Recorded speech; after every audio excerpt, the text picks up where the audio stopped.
All right, man. Welcome to Crow 777 Radio. This is the introduction for episode 139. Jason Lindgren is with me, and we're going to go whole hog into predicting the effects of technology on our very near future. We're going to do it based partially on logic and partially on real-world examples. We've had to push a lot of this to the second hour, as you will hear in the opening.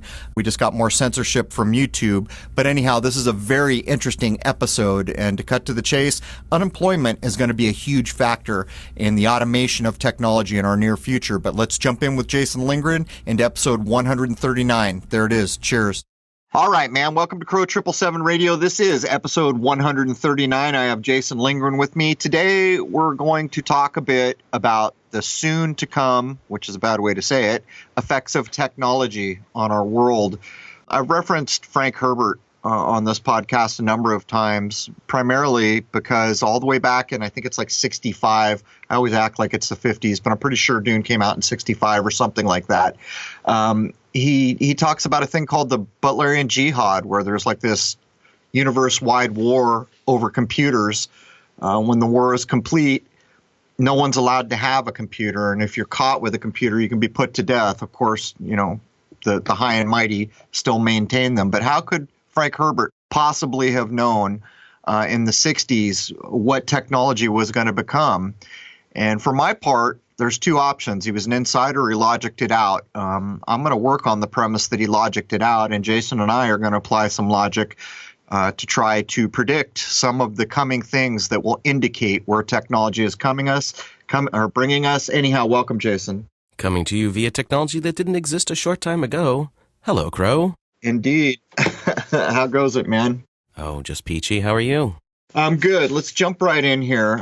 We've got quite a bit to cover, but we're going to introduce a new segment, which we're going to try to include in both the shows that we do, the Sunday night show and this one. It's called Human Services Announcement for Higher-Minded Living Beings. Yeah, that's right. It's a mouthful. We say it that way for a reason. I'm going to let Jason start the Human Services Announcement, and we're going to cover aspartame. It's a very short segment that will lead us into the show. Go ahead, Jason. Aspartame is an artificial non-saccharide sweetener used as a sugar substitute in some foods and beverages. It is currently sold under the brand names NutraSweet and Equal. This chemical substance changes into formaldehyde in the body and has been linked to migraines, seizures, vision loss, and symptoms relating to lupus, Parkinson's disease, multiple sclerosis, and, no doubt, other health-destroying conditions. The U.S. Food and Drug Administration approved aspartame for use in food and drink back in 1981. Thank you so very much, Donald Rumsfeld. In 1985, Monsanto purchased G.D. Searle, the chemical company that held the patent to aspartame, the active ingredient in NutraSweet. Monsanto was apparently untroubled by aspartame's clouded past, including the report of a 1980 FDA Board of Inquiry comprised of 3 independent scientists, which confirmed that it might induce brain tumors.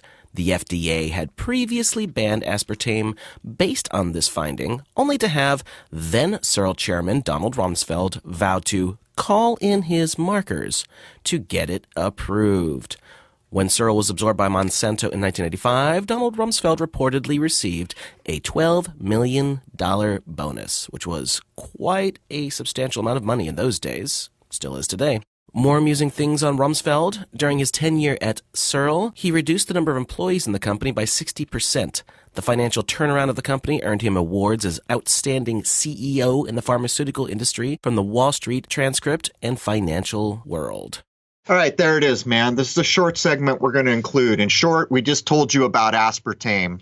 Let's cut to the chase here. Should you be eating aspartame? I'm afraid only you can decide that for yourself. But real quickly, Jason, off the top of our heads, is there some commonly used products we can inform people that contain aspartame? For my part, I used to love to chew gum. It is nearly impossible to find chewing gum without aspartame.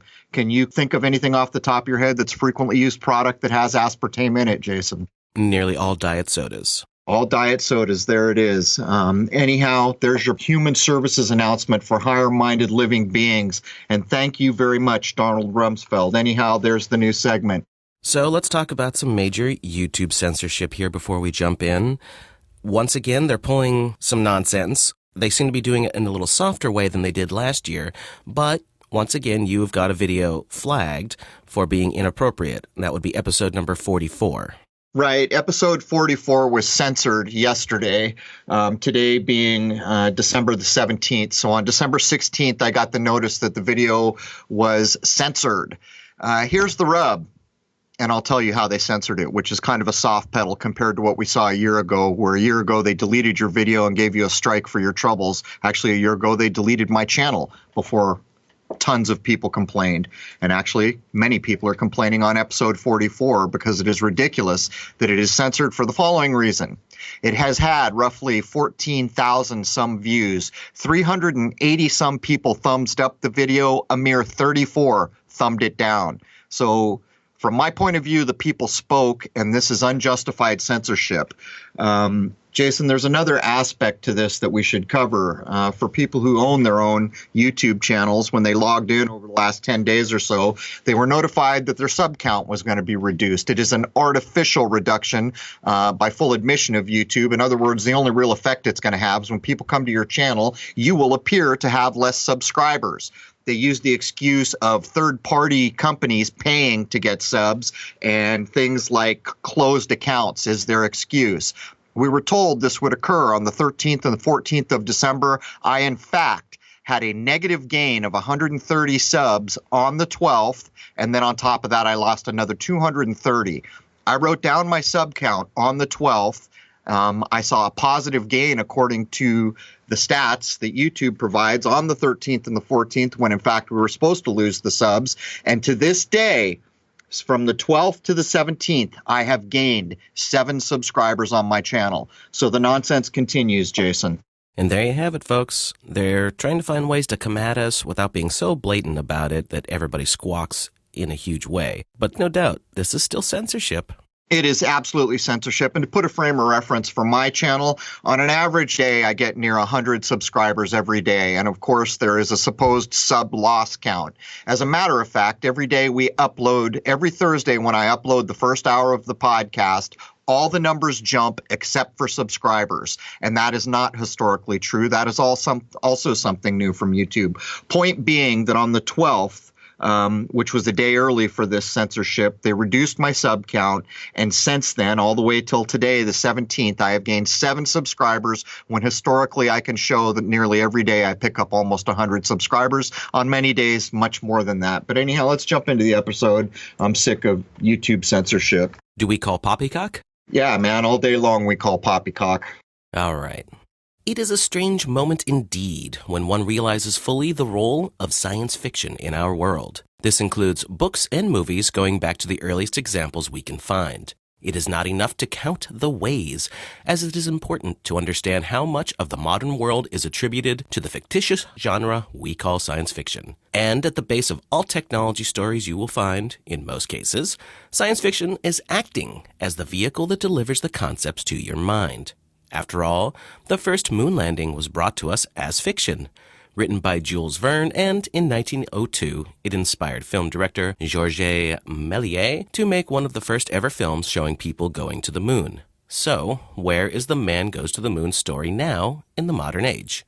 And, if it is possible to answer this question, where does that leave technology also invented in science fiction? It seems to have reached the point where we must ask, how much of science is fiction? There it is, man. How much of modern science that we accept as factual is fiction? And the example we use here is way back at the turn of the 1900s, Jules Verne puts out some sci-fi about people going to the moon. One of the very first motion pictures ever made by the Méliès brothers echoes that idea. Then we get up to the 60s in this country, and we're shown once again via video people going to the moon. So as we go through this, we're going to point out all the predictions, or not, that's not true, not all of them, but a bunch of predictions that science fiction writers made up. And they became mainstays in what we accept to be true. And by the way, satellites is one of these things. The movie Metropolis is often cited as the first science fiction movie. It was released on January 10th, 1927, for those who would count the ways, with a runtime of 116 minutes. As with so many of the science fiction novels, we have covered that this film, too, predicts where technology will go. Or perhaps pre-echoes is a better way to describe it. In the film, a robot named Maria has the purpose of leading workers to their doom. Although hard to nail down, the band Queen seems to have had rights to use the film for their 1984, hint hint, album, The Works, and particularly the song Radio Gaga. And of course, the so-called star Lady Gaga found enough meaning in the Metropolis idea to create her stage name based on Queen's song covering the prophetic film Metropolis. It would seem some very powerful so-called stars see particular value in the film Metropolis, which will feed into this episode as we logically break down where technology will go and whether or not that is good or not for human beings. Let's cut to the chase. It's not going to be good. There's nothing about this that's going to be good unless something significantly changes. And this is a prime example. The movie Metropolis, which so many people are familiar with, is often cited as being the first science fiction movie. You can count the ways all day long in its release date, January 10, 1927. And of course, the runtime is 116. We can thank Marty McFly at the Twin Pines for showing us what that idea is all about. Can we not? But anyhow, when you get megastars like Queen apparently acquiring some portion of the rights to make their album The Works, and particularly the song Radio Gaga, and then later mega superstar Lady Gaga taking her name from this very song that uses Metropolis as the idea, and the underpinning idea here is that a robot is leading workers to their doom. These are prophetic things, and for my part, they're created. It's not really a prediction, it's an intent that is held in all this early work of sci-fi. But let's jump into the writer of Dune here, Jason. Frank Herbert, who wrote the science fiction book Dune, also pre-echoed where technology will take us. There is an obliquely referenced war in the Dune storyline called the Butlerian Jihad that seems to have occurred before the timeline presented as the book unfolds. The idea communicated is that a massive war was fought over computers and thinking machines, and, as a result, after the war, anyone caught with such technology could be put to death, although the rich and powerful families and organizations secretly held on to the technology. We would ask how Frank Herbert could have possibly understood where computer technology was headed all the way back in 1965. Did he have an inside line in power circles, or did he simply logic it out? We are of a mind that he could have used logic to determine where technology will lead us, and will further assert that we can do the same thing now to show that technology, as we see it now, will slowly deprive human beings of what it is to be human. So we mentioned Dune a lot here. One of the main reasons is, and it's held up as maybe some of the best sci-fi ever written. I don't think I would argue with that. But it's an allegory. It's an absolute allegory, one-to-one, for the world we live in. So much of the actual existence you and I are living right now is a metaphor, a simile, an allegory in the book called Dune. So back in 65, he mentions a war that occurs before his book takes place, where a war is fought over computers, basically. The war is fought, it is won, and after that war, called the Butlerian Jihad, anyone caught with a computer can be put to death. But of course, the royal families, the powerful, the Bene Gesserits, and these types of folks have computers that they hide and use as they will. And that's a heck of a thing when you think that that was released. I believe the book was released in something like 1965. In past episodes, we have shown how many of the earliest science fiction writers existed in and around circles of power. H.G. Wells is one excellent example who put forth many of the notions that became standards in so many ways.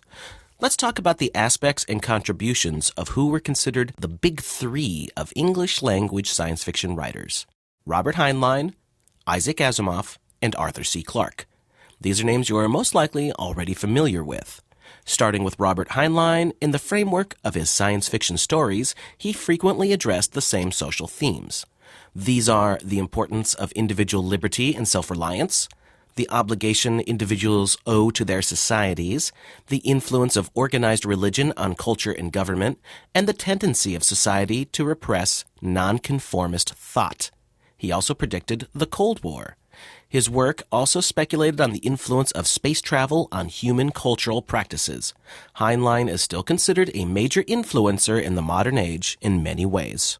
So let me pick on the other two guys that I always confuse here. You're always correcting me between Clarke and Asimov. I always interchange them. I'm not sure why, but I believe, and correct me if I'm wrong, Jason, it was Arthur C. Clarke that worked with Stanley Kubrick on 2001. Do I have that correct? That is correct. Okay, so Arthur C. Clarke is instrumental in putting forth the movie 2001, which of course is released right as we're doing the whole moon landing thing.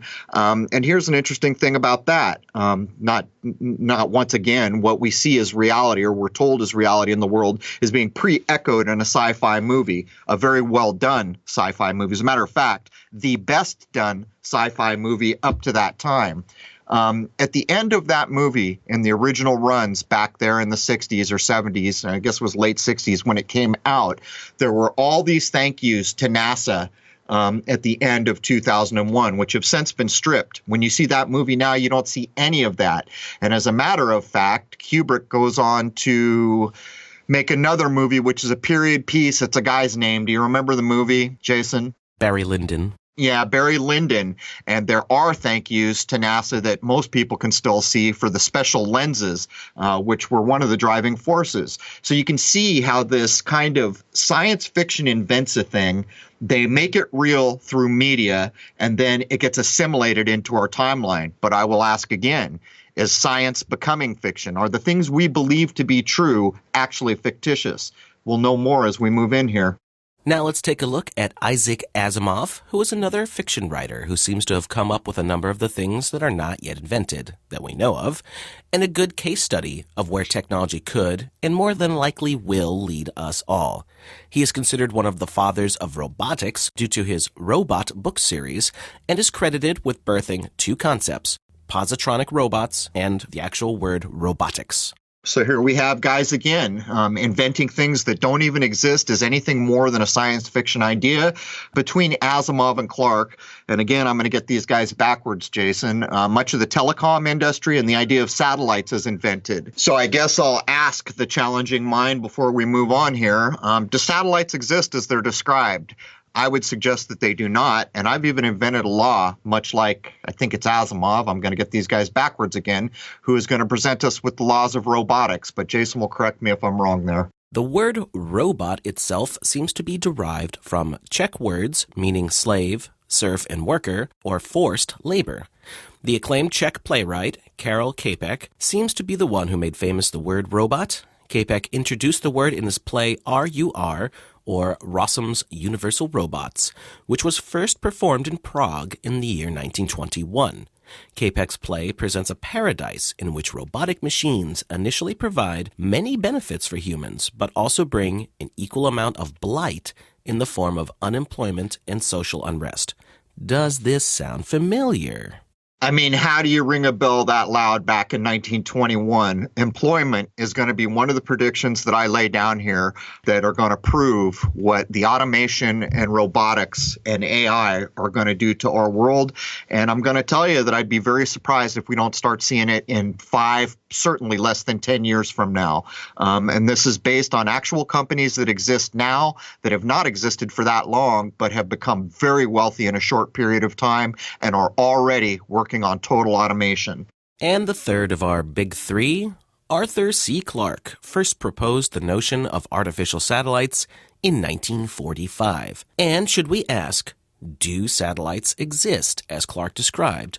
Or was it his description that is now used to delude us all?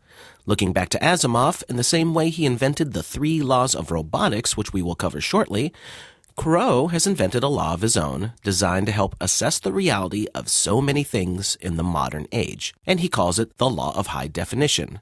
And it goes as follows. Anything that truly exists in the modern era that can be filmed in HD will be filmed in HD. This is a critical thing. This is a critical thing because as I began to challenge so much of the world around us, you have to develop rules. Otherwise, you're just guessing. And they can't just be rules at random. They have to be proved effective time and time again. In other words, you have to be able to replicate your finding for an idea like this to be valid. I have replicated and validated this idea so many times I can't count. And the prime example here would be satellites. Has anyone ever seen HD footage of an amazing satellite in outer space doing what amazing satellites do? Surely you have. Surely an astronaut on the ISS has poked their iPhone out the window to show us one of these thousands of amazing satellites. I'm just saying here, this is a valid law. I've tested it, and anyone can use it to try to suss out whether a thing we're being told in the modern age is true or not. There's a funny thing about science and technology that we noticed a long time ago in our world. It seeks to convince you that it is almost magical in its nature, that it can do all these things that a common sense mind would not accept for a second. Yet we've all been trained so thoroughly coming through school that common sense doesn't come into the consideration of what we're being told. We think of all the movies that have shown technology. We think of all the high-end math and all these guys in lab coats and all these things we can imagine that have come to our minds to assess whether or not it's believable that technology can do this, that, or the other thing. And I will suggest to you here and now that technology can't do nearly the number of things you've been convinced that it can. So let's blow out this notion a bit more. The concept behind it is actually quite simple. Technology has progressed that it is considerably more likely than not that any Western person will be walking around with a high-definition camera built in to the seemingly mandatory notion that everyone will have on their person at almost all times a rather sophisticated mobile communication device. This does not include the incredibly powerful and sophisticated capabilities of professional digital cameras that also come in numerous shapes and sizes. Which brings us to a simple question. Have you ever seen HD video of amazing satellites in space, or really anything in space, doing what they do or being stunningly amazing as they should be? And the answer, of course, as you just said, is no, which is a foundation we can work from to begin challenging ideas like the existence of satellites. A mere 4 years ago, Crow made a video addressing satellites, and at that time, Google Returns claimed roughly 20,000 of them in space, with an unknown number of broken satellites also supposedly being in orbit around the Earth. Currently, depending on your location, Google will tell you that there are now only 1,100 satellites. And make no mistake, Google manipulates the responses you receive in many ways. But the point we are asking here is, do satellites exist as described by Clarke, or is Clarke's description as a science fiction writer and futurist being used as a baseless narrative designed to convince minds that satellites exist as described? I don't know what I can add here. I can offer the law of high definition, which I created for myself, but each person out there will have to come to their own conclusion. I'm not the be-all and end-all, but I do know how to apply logic. So there it is. Do satellites exist as they're described, or is it more likely that a sci-fi writer named Arthur C. Clarke gave a description that is now accepted as true without a shred of actual hard physical evidence? One of the next huge leaps in the way we all live will be driven by automation and robotics. And for this, we must look to the science fiction writer Isaac Asimov again, who invented the 3 laws of robotics, still currently held up as valid for some reason. The 3 laws of robotics are as follows. So what we're about to tell you here is we're now on the cusp of actual real robots coming into our world, and they're only going to get better as time goes on, and we all know this to be correct, unless something major changes in our world. But how is it that a science fiction writer came up with the 3 laws of robotics, which are now held up as definitive, even in the technology and the real world science side of things? But I'm going to poke holes in that too, because if we want to listen to the mainstream, the first law of robotics, which is the foundation of all of it, has already been violated. But I'll do that later. The first law. A robot may not injure a human being or, through inaction, allow a human being to come to harm. Second law. A robot must obey the orders given it by human beings, except where such orders would conflict with the first law. Third law. A robot must protect its own existence as long as such protection does not conflict with the first or second laws. Here's one of the things about these laws. So they're supposedly written as somebody's inventing what robots might become someday, supposedly. At least that's how we're told it starts. But when you say the word robot, you're making a lot of assumptions, and we'll get to that in a minute. And one of the questions I would ask here is, when we think of robots now, a lot of people will think about the earliest ones that we can point out, which is the automotive assembly line, right? Those are considered robots. But I would ask, are those robots, or are those simply machines programmed to do a task? There is an additional law that would require the computer or robot to be an incredibly sophisticated thinking machine for it to even comprehend it, which is as follows. Law Zeroth. A robot may not injure humanity or, through inaction, allow humanity to come to harm. And of course, this would mean that it could make sophisticated decisions. Yeah, it's kind of reworking what Asimov laid down here, right? It's kind of reworking that, but this is the case in the point. For a robot to even be able to follow these ideas, there's an implication that it understands, or it doesn't understand. It's processing the surroundings around it. For that matter, it presupposes that a robot has been programmed to understand exactly what it would be to injure a human being. So let's move on from there. The big thing with the Asimov stuff is this. In his science fiction world, he came up with a technology called the Positronic Brain, which you heard echoed in a lot of other science fiction, most especially well known in Star Trek with Data. Right. And the Positronic Brain is supposed to be the thing that gives the robot the technological equivalent of consciousness, which is the one part that I think you and I will agree is never going to happen. No, it's not. We'll prove it later. Right. Real computers and machines and robots and all those things will get so fast that it will appear that it's capable of consciousness and conscious thought and decision-making. But what it's really doing is just crunching data at a remarkable rate to the point that it will seem like it's interacting with you in the way you would with another human being. And it's just not true. That they're not going to be alive. It's a bit like impressions, right? You know, so many people want to say that this famous personage or that one is not the gender you think they are. It's the same idea. Can your eyes be convinced that you're assuming a wrong thing about that thing you're looking at? And AI and robots are going to be no different. It's just going to come down to how well they can respond and mimic, but at no time will they ever be alive. And I'll endeavor to show that as we move forward here.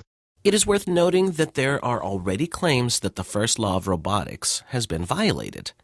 If this is true at this early stage of automation, one might ask, what good are the laws in the first place? But it seems we can challenge even this idea, as one of the accounts was at an automotive assembly line with a so-called robot, and the other a Tesla car with automated driving engaged. Was the automotive assembly line machine really a robot, or was it a machine programmed to complete certain tasks? In other words, was this so-called robot programmed to monitor its environment and, by extension, any human that might get in the way? I suppose it could also be asked, is this just more false news? We can certainly apply the same logic to the Tesla car accident that claims to have beheaded and killed a man after the sensors failed to ID a semi-truck and drove right through it broadside at approximately 70 miles per hour. Are these really robots? It is a hard question to nail down, but we can certainly understand that they are very low-tech examples of where robotics is about to go. But even low-tech automation can be shown to be the vanguard of the coming impacts on humanity we can logically expect to occur. So from my mind, this is doing what so much of science does. When you look at that supposed robotic arm or whatever you want to call it in an assembly line, for the most part, from my point of view, you're looking at a machine that's been programmed to do certain tasks. And in my mind, that is not a robot. The idea of a robot is that it's aware or programmed to sense its surroundings. So the idea that this supposed human being could have got between this arm doing its job and a table or a wall, whatever it was, and be crushed kind of demonstrates what I'm about here. It's really no different than somebody in a piece of heavy equipment backing up, not seeing a person and running them over. Same thing going on from my point of view. Is that heavy equipment a robot? No, it most certainly isn't. And this is part of what we're getting at, where the Tesla car, there's all these massive companies now working on automation of of driving. And this is going to be one of the forerunners that is logically deducible that will show what technology is about to do to major portions of the population when cars can drive themselves. But I would ask again, if a car's sensors fails to recognize an object and hits it, is that a robot killing a human being, or is that just some kind of low-level detection at the point now that we exist? I would suggest to you that what we have seen thus far doesn't really qualify to the level of what most people think a robot should be. Again, I'm going to point out that what these laws seem to go around is this poetic notion of robots being mechanical people. Right. They're the technological equivalent of a living thing. And it's just not true. What we're talking about here are machines with sophisticated sensors and things that just aren't working properly. It's not making decisions in any way, shape, or form. And the laws of robotics are about making decisions and things like that. So they're not mechanical people. They are just tools that have more tools attached to them. So things like, say, Star Wars, where you're interacting with the droids in a way that they almost have feelings and things like that. No, this is not reality, and it's not ever going to be reality as far as I can tell. No, this is what we're about. It's science fiction weaving an erroneous web in the minds of almost the entire world.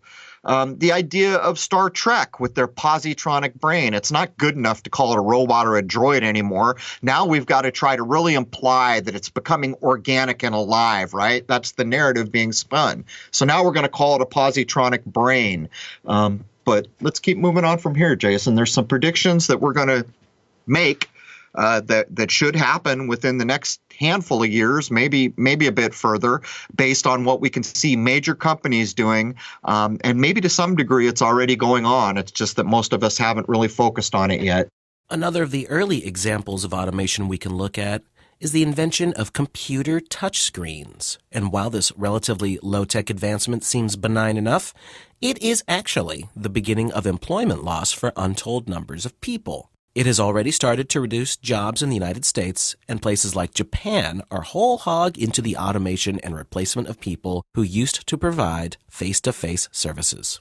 Yeah, usually there's so much positive you could say about the Japanese culture being in tune with nature, but part of that culture is their love of AI and anything robotic, which is a bit of a shame. Here's one of the predictions I'm going to make. The vanguard for the coming effects on human populations and unemployment is going to have been started with touchscreens. Most people can probably remember the first time they saw a fast food joint or somewhere else where the touchscreen had replaced the person taking the money or the order or these type of things. And while the touchscreen is really kind of very low tech at this point, it is where it all starts. It is, in fact, a form of automation. It's just requiring you to give it the input still. And we're about to move on from there.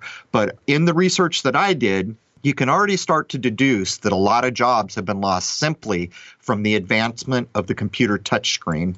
Another early example of the coming technical revolution is truck driving and transport. Once considered jobs with huge amounts of freedom, these ideas are quickly becoming a thing of the past. Now the employer can dictate when you take breaks, get gas, how far you can travel, monitor where you stop, and so on. In short, Big Brother is right there in the passenger seat next to you, and all this control that did not exist a decade ago is about to be replaced with automated vehicles. Now, anyone who's related to the driving industry can verify this all day long, and while it might not be touching every single truck driver or people who drive for a living like taxis, you can see it in most of your neighborhood these days when the UPS guy drives up with his little computer in his hand. He is, in fact, being tracked. He can't stop anywhere he wants. He can't take a break anywhere he wants. And before long, I'm sorry to say, part of my prediction here is that UPS driver is not going to be needed. That truck or some other method will be driving or operating itself to do the mundane task of delivering packages. Can you imagine in the United States alone how many people make their living driving? And we're going to get into this more using places like Uber as the example. Uber has not been with us that long, but it's about to put a dent in the way we live. That's right. Uber is still a relatively new thing in our world, but in its short existence, it has already had a drastic effect on millions of taxi drivers, among others. Uber has been so successful, in fact, it is already working and testing automated cars that require no driver, as is Tesla, of course, and many other large corporations that we could cite. How many millions of people will become unemployed when automated trucking, taxis, and vehicles in general start showing up on our roads in force? It is certainly and logically headed in this direction. I don't think it can be argued unless there is a major, major change in this world we exist in. I think each of us can logically work out this is coming. So what are we talking about here? Tesla's been at it for a long time. As a matter of fact, I think Google's been at it for almost 20 years, 15 years, something like that. I can't remember how long ago you first saw those Google cars with the monitors on them trying to complete a racetrack, but that was a heck of a long time ago. As a matter of fact, there could possibly be people listening to this podcast that weren't born when Google first started trying to automate. We're coming to that point, and we are talking about millions of human beings in this country that make their living from taxis or trucking or driving or shuttling or something to do delivery, driving a vehicle. When it comes to the point where technology is able to automate these things, do you suppose that the corporations will be concerned for all the people about to lose their jobs or for the bottom line because that self-driving car does not need time off, does not need health care, will never strike, will never picket, none of these things? Which way do you think these major corporations will go? And I would suggest to you, we've already seen which way these corporations will go. It will always be for the bottom line. And again, just to put a fine dot on what we're saying here, this is many millions of people that would lose their jobs. I think health insurance is the big one that they're looking forward to not having to deal with anymore. Even that's a rigged game, right? The cost of healthcare in this country. If there was true concern for living human beings, healthcare would not be the way it currently is, nor would it cost the way it does. Clearly, it's all about profit and control. Because if it was for concern for a living being, it would not be impossible for people to get health care or to get health care at the level we currently see it in most places. So continuing on, we can logically predict that one of the early effects of high technology let loose in the world will be massive layoff of many millions of people due to automation.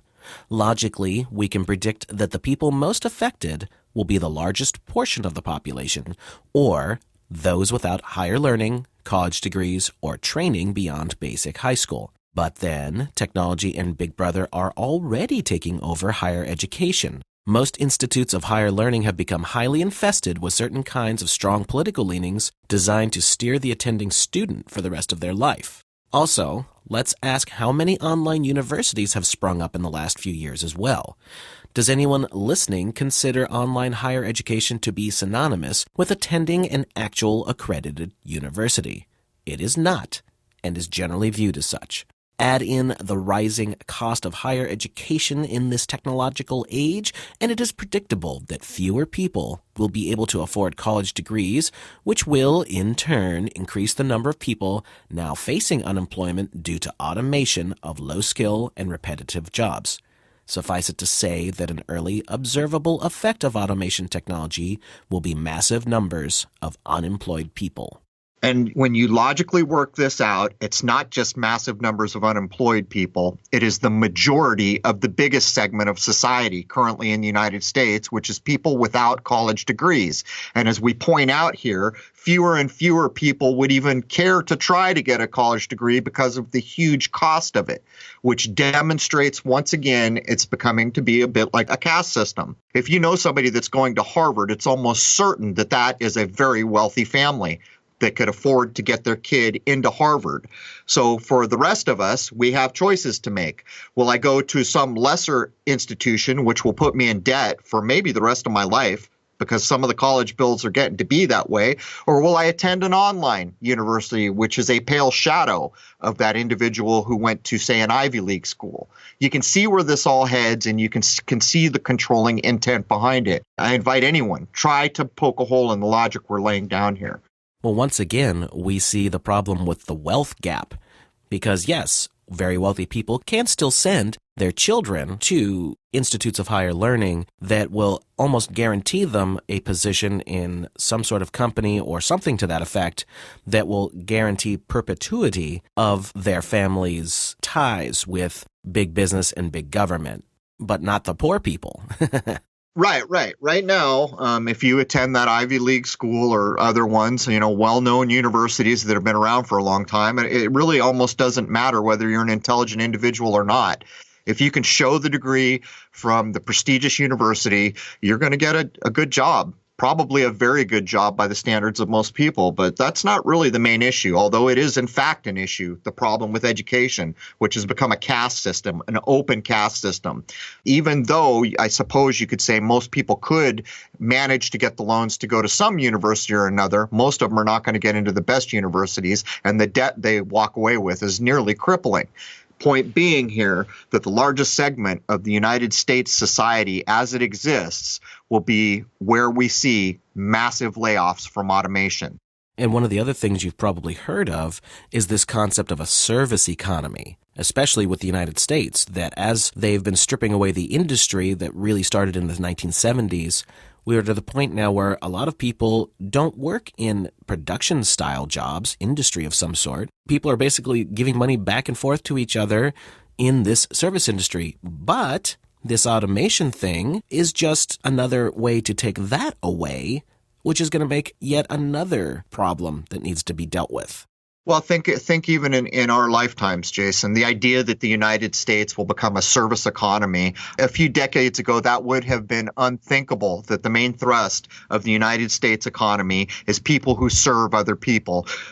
In other words, you do what I say, you serve me, you listen to me, but for life, because that is the basis for the whole economy. That, in fact, in my mind, echoes the amount of control that's been considered into all this when they began to dismantle the making of things, because this country used to make a lot of things, a lot of high-end things. Even go back to like the 50s or 60s and look at something as simple as a table lamp. Look at the quality and craftsmanship in that lamp. And look what we get now for a table lamp.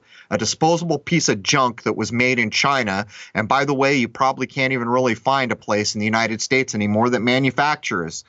Well, you might be able to find a few. I think you understand the point here. An active, conscious decision was made to export what the United States did, which was make things. That was a big part of it, to another part of the world that's going to lower the quality of everything. And it's going to be replaced here, if things go as projected, by a service-based economy. Because of this making of junk and lack of availability of good, well-made things, this is why the whole kind of hipsterish thing is kind of springing up to some degree, because people want handcrafted things or nicer things made here or somewhere that's not mass-produced in some Asian factory. So you are seeing cultural repercussions of what's going on. But of course, you have to have a little more money available to you to be able to buy any of these products. Buying craft beer versus, say, the mass-produced barley beer that's out there that's got a name that's been around for a long time, but quite honestly is the furthest thing from being what was traditionally made. Or, like you said, a lamp, any of these things. They're starting to crop up a lot and have been more and more as the years have been going by. But you have to have a little more disposable income to get those things, or else you're going to be at frickin' Walmart buying the cheap stuff because that's all you can afford. The Chinese junk, the manufacturing of Chinese junk, which most of it is by the standards that used to be in this country, is actually the life's blood of the hyper-materialism that is coming to bear in our world. Think about, in this house that I live now, there is actually a freezer that was bought in the early 70s, still operating. I believe we've replaced 2 modern refrigerators in that time, and that's where the term engineered to fail comes from. How many of the big televisions that came out, the early flat screens, would fail, and the part that failed was a 50-cent capacitor or something like that? This feeds into the idea of the Chinese junk, or the construction of this low-quality stuff that you can buy for a price you can afford, but it isn't going to last very long, which means you're going to need to buy more Chinese junk. hyper materialism, not the same as it was in the 60s when a family bought a sofa or a bed. Back in those days, those things were going to be around for a long time, and refrigerators are a great example. And although they certainly use more energy if they were made in that era, the point is there are many of them still functioning. How many appliances in the modern day do you buy that you could expect to be working in the year 2040? I'm just asking, man. Well, what you're referring to is the concept of planned obsolescence. Sure, it'll work for a short amount of time, usually just after the warranty period expires. And that's about it. Then you're right back to Walmart again buying the next cheap thing. And the thing is that they don't even make these things fixable for the most part. They're stamped out or particle board or just something that can just get the job done temporarily. It's night and day difference from, say, going and buying some furniture from the Amish, which will probably outlast your grandchildren. Right. But, it's like we said, Jason, engineered to fail. But there's a whole other side of this that needs to be considered. When you think about how much junk, low quality junk is being manufactured in China, then take a moment to consider even the packaging. This kind of, I forget what they call it, bubble packaging, or the hard plastic that's nearly impossible to open unless you have a blade of some sort. Old people almost can never open it. This kind of shrink-wrapped hard plastic. Producing that volume of junk over, a decade, can you imagine the resources that are just being wasted? And every product being so low quality, it's just going to get thrown away in a short period of time and need to be replaced. This is an unsustainable model. And for my part, I think technology and the unemployment and the reduction in races that we have talked about, where we can show by the year 2021 or whatever it was, Jason, unless there's a significant change in birth rates, many races are going to be headed for extinction. I think it's all understood and planned at the highest levels. And I think this whole shift to make all this crap in China, which replaced quality items that used to be made native to the countries that now buy from China, is part of the game we're looking at, because this game is unsustainable. You cannot continue to make this volume of junk and all its packaging indefinitely. Well, who makes all that packaging? What is that stuff made out of? It's plastic. Yeah, for the most part. And who makes plastic? Where does plastic come from? Petroleum. So you think that the big boys in the petroleum industry don't know what's going on? Oh, I think they do. Yeah, it makes you wonder, how everyone's always looked for tin cans to recycle. When's the technology going to be big and front and center and mainstream, where all types of plastic are what's actually sought after? We could see days like that too, Jason. Hard to know. We're going to be covering in hour 2 some very critical points here about technology, and we've shifted them to hour 2, particularly on the face of the censorship of episode 44, which, by the way, go see episode 44. If you get through all the nonsense screens trying to convince you that some devil's going to be released from Hades, if you look at that video, there's actually an option for input. Many people have offered their input. But cut to the chase here. Hour 2, we're going to unleash all the things that probably don't fly very well in hour 1 anymore. And it's going to be a hell of an episode. And I will state again, in the same way Frank Herbert, the author of Dune, could predict in 65 a thing like the Butlerian Jihad, we can absolutely logic out what's about to happen to all of us as technology moves forward and becomes so overwhelming as to be unbelievable. A bit like a Ready Player One existence. And for my money, which we will cover in hour 2, Ready Player One is a much better prediction of the future than The Matrix. Unfortunately, The Matrix leads too many minds too far into fantasy. That brings hour 1 of episode 139 to a close. We hope to see you all over at crow777radio.com, where free speech rules. There it is, man. Cheers.